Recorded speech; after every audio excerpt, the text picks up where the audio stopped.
બધાને વિનંતી છે કે એક એક ઘરે, ચાહે ગામડું હોય કે ચાહે વોર્ડ હોય, એક એક ઘરે જઈને હાથ જોડીને વિનંતી કરીને આપણો સંદેશ, વિસાવદરથી જે સંદેશ આવ્યો છે એ ઘરે ઘરે જો પહોંચાડીશું તો આવતા 6-8 મહિના પછી અહીંના જિલ્લા પંચાયતના પ્રમુખ અને મેયર, પહેલા મેયર આપણા હશે. દોસ્તો, આપણે એક ઇતિહાસ બનાવી શકીએ એમ છીએ કે આ મહાનગરપાલિકા બન્યા પછી પહેલી ચૂંટણી છે.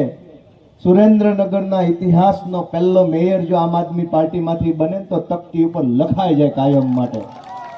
એટલે પહેલી જ વખત ખુરશી ઉપર બેહે માણસ ઈમાનદાર હોય, લોકપ્રેમી હોય એવી કોશિશ આપણે કરવાની છે. ચોરના પેટના આવીને પહેલી વાર બેહી જાય તો હલશે નહીં.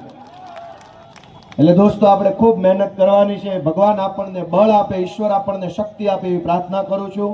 અમારા આગેવાન માનની ઈશુદાનભાઈ ગઢવી, માનની સાગરભાઈ રબારી, જ્વેલબેન, બધાનો હું ખૂબ ખૂબ હૃદયપૂર્વક આભાર વ્યક્ત કરું છું.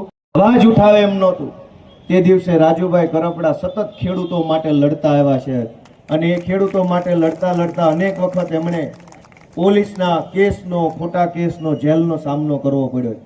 પણ આપણે બધાએ સંકલ્પ લેવાનો છે કે રાજુભાઈ જેવા મજબૂત આગેવાનને આપણે જ્યારે જરૂર પડે, જ્યાં જરૂર પડે, જેટલી જરૂર પડે એટલો ટેકો કાયમ માટે આપતા રહીશું.